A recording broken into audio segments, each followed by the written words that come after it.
નમસ્કાર વિદ્યાર્થી મિત્રો, અલગ અલગ કોમ્પિટિટિવ એક્ઝામમાં ઘણી વખત આ રીતના નંબર એનાલોજીના પ્રશ્ન પૂછાતા હોય છે. તો મિત્રો આને કઈ રીતે સોલ્વ કરવા, કેમ કે આ પ્રશ્નોમાં જેટલી પ્રેક્ટિસ વધારે કરશો એટલા જ વધારે તમારો પાયો ક્લિયર થશે. અને કઈ કઈ રીતે વિચારવું, આ પ્રશ્ન કેવી રીતે સોલ્વ કરવા અને શું વિચારવું, એના ઉપર આપણે આજે ચર્ચા કરવાના છીએ અને થોડીક ટ્રિક શીખવાની છે. તો ચાલો આપણે શરૂ કરીએ. હવે ક્વેશ્ચન નંબર 1 અહીંયા શું આપેલું છે મિત્રો?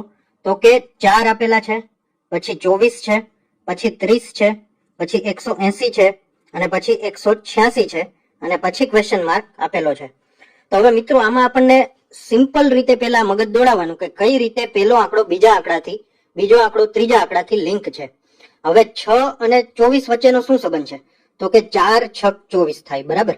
24 નો 30 સાથે શું સંબંધ છે? તો કે 24 ને 6 30 થાય. હવે 30 નો 180 સાથે શું સંબંધ છે? તો કે 30 6 180 થાય એટલે ગુણ્યા 6. હવે 180 નો 186 સાથે શું સંબંધ છે? તો કે +6.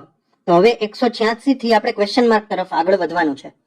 હવે અહીંયા એક પેટર્ન ફોલો થઈ છે, અહીંયા જોશો ને તો કે ગુણાકાર સરવાળો ગુણાકાર સરવાળો એ રીતે આગળ વધે છે. તો ગુણાકાર સરવાળો તો હવે આવશે ગુણાકાર, એટલે કે અહીંયા ગુણ્યા 6 કરવાના થશે.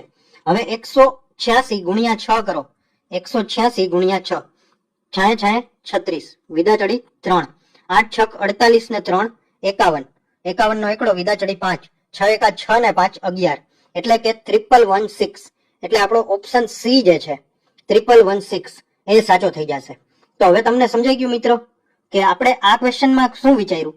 તો કે ક્વેશ્ચનમાં આપેલો તો ગુણ્યા 6 પ્લસ 6 ગુણ્યા 6 પ્લસ 6, તો એના પછી શું આવે? તો કે ગુણ્યા પ્લસ પછી ગુણ્યા આવે, તો ગુણ્યા 6 આપણે કરી લીધા એટલે 186 ગુણ્યા 6 એટલે 3316 આવી ગયું. તો હવે આપણે નેક્સ્ટ પેટર્ન જોઈશું. 711, બરાબર. 711 812 913 1014 અને પછી આપેલો છે ક્વેશ્ચન માર્ક. તો હવે આવા ક્વેશ્ચનમાં કઈ રીતે વિચારવાનું મિત્રો? તો હવે અહીંયા એક સિમ્પલ વસ્તુ આપેલી છે. શું છે? તો કે એક તમે છેલ્લા આંકડા જોવો અને પહેલા આંકડા જોવો. અહીંયા તમે જોશો ને એટલે પહેલી નજરે જ ખબર પડી જશે 11 12 13 અને 14. તો એના પછી શું આવે મિત્રો? 15 આવી જશે, કેમ કે સિક્વન્સ જ છે 11 12 13 14. તો પછી શું આવે? 15 આવે. અને આગળ જોવો 7 8 9 10. તો 10 પછી શું આવે મિત્રો? 11 આવે. તો આપણો આન્સર થઈ ગયો 3315. એટલે આપણો ઓપ્શન એ સાચો થઈ જશે. હવે આ પેટર્નમાં આપણે શું કર્યું? પહેલી સંખ્યા બીજી સંખ્યાથી કઈ ગાણિતિક રીતે સંબંધ નહોતો, પણ સિક્વન્સ ફોલો કરતી હતી. 11 12 13 અને 14 પછી આવી ગયા આપણા 15. અને આગળના આંકડામાં જુઓ તો 7 8 9 10. તો પછી શું આવી જાય મિત્રો? 11 આવી જાય. તો 11 15 એટલે કે 1115 આપણો સાચો જવાબ થઈ ગયો. હવે આપણે નેક્સ્ટ પેટર્ન જોઈશું. આમાં શું આપેલું છે મિત્રો? 23 28 38 55 81 અને પછી ક્વેશ્ચન માર્ક. હવે આમાં એક પણ રીતે આપણને ખબર પડતી નથી કે આમાં શું આપેલું છે, કે કઈ રીતે એકબીજાને લિંક થાય છે.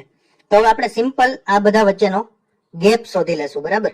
આ બધાની વચ્ચેનો ગેપ 23 ને 5 28 એટલે +5 છે, 28 ને 10 38 છે. હવે 38 માં કેટલા ઉમેરી તો 55 થાય. તો કે 38 ને 10 48, પછી 49 50 51 52 53 54 ને 55 એટલે કે 17 નો ગેપ છે અહીંયા, બરાબર. હવે 55 થી 81 જવા માટે 55 ને 10 65, 65 ને 10 75, 76 77 78 79 80 ને 81 એટલે કે 26 નો ગેપ છે, બરાબર. હવે આ 5 10 17 અને 26 ઉપરથી પણ આપણને કાંઈ સમજાતું નથી. તો હવે આપણે શું કરશું? હજી વધારે આપણે આગળ ગેપ કાઢશું. 5 અને 10 વચ્ચે કેટલાનો ગેપ છે? 5 નો. 10 અને 17 વચ્ચે 7 નો. 17 અને 26 વચ્ચે 9 નો ગેપ છે. તો હવે મિત્રો આપણને કંઈક એવું સમજાઈ ગયું છે કે 5 ને 2 7 છે અને 7 ને 2 9 છે, બરાબર. અહીંયા તો એનો મતલબ 2 2 નો ગેપ છે. 5 ને 2 7, 7 ને 2 9 અને 9 ને 2 શું થઈ જશે મિત્રો? 11 થઈ જશે. તો હવે 11 નો ગેપ છે એટલે 26 થી આગળનો ગેપ 11 નો બનાવવાનો છે. એટલે 26 માં 11 ઉમેરી દો, બરાબર. આ +11 કરો એટલે અહીંયા જે પદ હોય એ મળી જશે. 6 ને 1 7 અને 2 ને 1 3 એટલે 37 આવી ગયા. હવે આ ક્વેશ્ચન માર્ક શોધવા માટે આ 37 નો ગેપ એડ કરવાનો એટલે 81 પછીનું પદ મળી જશે 7 ને 1 શું થઈ જશે મિત્રો? 8, અને 8 ને 3 11 થઈ જશે મિત્રો. 1 1. હવે 118 આપણો ફાઇનલ આન્સર આવી ગયો. એટલે આપણો ઓપ્શન બી ક્લિયર થઈ ગયો કે ઓપ્શન બી સાચો છે. હવે આ પેટર્નમાં આપણે શું કર્યું મિત્રો? કાંઈ સમજાતું નહોતું એટલે ગેપ કાઢ્યા. એ ગેપ કાઢીને કાંઈ ન સમજાણું, પાછા ગેપ કાઢ્યા. એટલે 5 7 9 એના ઉપરથી ખબર પડી 2 2 નો ગેપ છે. એના ઉપરથી 11 મળ્યા, 26 ને 11 કરી અને 37 મળ્યા, અને છેલ્લે 81 માં 37 ઉમેરી 118 મળી ગયા. હવે આપણે હજી એક પેટર્ન જોઈશું. અહીંયા શું આપેલું છે મિત્રો? તો કે 6 8 20 50 106 અને પછી ક્વેશ્ચન માર્ક છે. બરાબર. હવે 6 અને 8 અને 20 50 અને 106. હવે આમાંય કઈ લાંબી સમજ પડતી નથી. બરાબર. તો હવે અહીંયા શું કરવાનું? આપણે ગેપ લેશું. બરાબર. 6 ને 2 8 એટલે +2. 8 માં કેટલા ઉમેરી તો 20 થાય? તો કે 12, તો +12. 20 માં કેટલા ઉમેરી તો 50 થાય? તો +30. 50 માં કેટલા ઉમેરી તો 106 થાય? તો કે +56. બરાબર. હવે 2 12 30 અને 56 આમાં પણ આપણને જોવા જાય તો કાંઈ સમજાતું નથી. એટલે હજી આપણે ગેપ લઈ લેશું આ બધાનો. 2 ને 10 12, 12 માં 30 લઈ આવવા હોય આપણે તો કેટલા ઉમેરવા પડે? 18. અને 30 માં કેટલા ઉમેરી તો 56 આવશે? તો કે 30 ને 20 50 એટલે કે 26.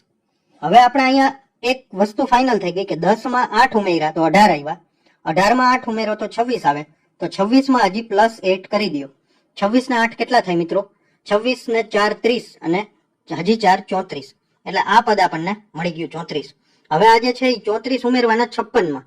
6 ને 4 10 ની શૂન્ય, બધા ચડી 1, 5 ને 3 8 ને 1 9, એટલે અહીંયા આવી જશે મિત્રો આપણા 90. હવે 106 માં 90 ઉમેરો એટલે 6 ને 0 6, 9 ને 0 9 અને 196 આપણો સાચો આન્સર આવી જશે. એટલે ઓપ્શન સી કરેક્ટ થઈ જશે. હવે આપણે નેક્સ્ટ પેટર્ન જોઈશું. હવે અહીંયા શું આપેલું છે મિત્રો? તો કે 1 4 27 256 અને પછી ક્વેશ્ચન માર્ક છે. હવે 27 જોઈને મિત્રો એટલે આપણને શું ખબર પડે? તો કે 3 નો ઘન આપેલો છે. 3 તેરી 9, 9 તેરી 27. બરાબર. હવે 3 નો ઘન છે અને 4 જોતા એમ લાગે કે 2 નો વર્ગ છે. તો આપણું મગજ એમ કામ કરવું જોઈએ કે 2 ની 2 ઘાત, 3 ની 3 ઘાત. તો અહીંયા 4 ની 4 ઘાત આપેલી છે. કેમ કે ચોકે ચોકે 16, 16 ચોક 64 અને 64 ચોક 256. તો એવી જ રીતે અહીંયા 1 ની 1 ઘાત, એટલે કે જે બેઝ છે એ જ ઘાત છે. 1 ની 1, 2 ની 2, 3 ની 3, 4 ની 4. તો હવે પછીનું શું આવશે? 5 ની 5 ઘાત આવશે. એટલે 5 ગુણ્યા 5 ગુણ્યા 5 ગુણ્યા 5 અને ગુણ્યા 5 કરવાના થશે. પચું 25, 25 પંચા 125, 125 પંચા 625 અને 625 પંચા કેટલા થઈ જશે મિત્રો? 3125 થઈ જશે. બરાબર. એટલે આપણો ઓપ્શન એ સાચો થઈ જશે. હવે હજી એક પેટર્ન આપણે જોઈશું. આમાં શું આપેલું છે? 1 2 9 64 અને પછી ક્વેશ્ચન માર્ક છે. હવે 9 જોઈએ એટલે આપણને ખબર પડે કે 3 નો વર્ગ છે. તો 2 જોતા ખબર પડે 2 ની 1 ઘાત છે. તો 64 જોતા ખબર પડે કે 4 ની 3 ઘાત છે, 4 નો ઘન. અને અહીંયા 1 નું શું લખવું? તો કે 1 ની 1 ઘાત એક જ થાય, પણ 1 ની 0 ઘાત છે પેટર્ન મુજબ. કેમ કે અહીંયા શું છે? 1 2 3 4 પછી આવશે 5 અને ઉપર 0 1 2 3 તો પછી આવશે 4, એટલે કે 5 ની 4 ઘાત જવાબ આવશે. નીચે જે બેઝ છે એના કરતા 1 ઘાત ઓછી છે. 1 ની 0, 2 ની 1, 3 ની 2, 4 ની 3 અને 5 ની 4 ઘાત. 5 ની 4 ઘાત એટલે 5 ગુણ્યા 5 ગુણ્યા 5 ગુણ્યા 5. હવે 25 25 પંચા 125 પંચા 625 આપણો આન્સર આવી જશે. એટલે કે ઓપ્શન ડી ઇઝ કરેક્ટ. હવે આપણે હજી એક ઓપ્શન જોઈશું. હવે આમાં શું આપેલું છે મિત્રો? 3 11 27 અને 59. હવે આમાં એટલો બધો ગેપ નથી કે ઘાતની રીતે કરી. હવે આમાં શું આપેલું છે મિત્રો? અહીંયા જોઈ લ્યો તમે. 3 થી 11 લઈ આવવાના છે. તો 3 નો વર્ગ આપણને ખબર છે 9 થાય. 9 + 2 11 આવી જાય. હવે 11 થી 27 લઈ આવવા માટે 11 નો વર્ગ કરી તો 121 આવી જાય. એટલે આ મેથડ કામ નહીં કરે. તો આપણે અલગ રીતે વિચારવું પડશે. તો કઈ રીતે વિચારશું? ગુણાકારની રીત જોઈશું, કેમ કે સતત આંકડા મોટા થતા જાય છે. હવે 3 ગુણ્યા 2 કરો, 6 આવશે. અને 6 માં 5 ઉમેરો તો 11 આવશે. 11 ગુણ્યા 2 કરો તો 22, 22 માં 5 ઉમેરો તો 27 આવી જશે. સાચી વાત છે. હવે 27 માં 2 ગુણાકાર કરો તો 27 ગુણ્યા 2 કેટલા થાય? તો કે 54, 54 માં 5 ઉમેરો કેટલા આવશે? 59. એનો મતલબ આપણને પેટર્ન સમજાઈ ગઈ. પહેલા ગુણ્યા 2 કરો પછી +5 કરો તો 59 આ જે છે પદ એને ગુણ્યા 2 કરશું આપણે. 59 × 2, 9 દુ 18 વધા ચડી 1, 5 દુ 10 ને 1 11, 118 થઈ ગયા. એમાં 5 ઉમેરો, 8 ને 5 13 નો તગડો, વિદ્યા ચડી 1. હવે 2, 1 ને 1 2 અને 123 આપણો સાચો જવાબ આવી જશે. તો ઓપ્શન એ આપણો સાચો થઈ જશે. હવે મિત્રો આ અલગ અલગ પેટર્ન છે, આની પ્રેક્ટિસ હંમેશા કરતા રહેજો. અને આ વિડીયો જોઈ તમારા નોલેજમાં વધારો થયો હોય તો વિડીયોને એક લાઈક જરૂરથી આપી દેજો. મેથ્સના કયા ચેપ્ટર વિશે શીખવા માંગો છો એ કમેન્ટ કરી જરૂરથી જણાવજો. તમારા મિત્રો કોઈ તૈયારી કરતા હોય તેના વિડીયો અચૂકથી શેર કરી દેજો. અને ચેનલમાં નવા હોય તો ચેનલને સબસ્ક્રાઇબ કરી લેજો અને બેલ આઇકન પણ દબાવી દેજો, જેથી કરીને આવનારી એક પણ અગત્યની માહિતી આપનાથી મિસ ન થઈ જાય. ધન્યવાદ.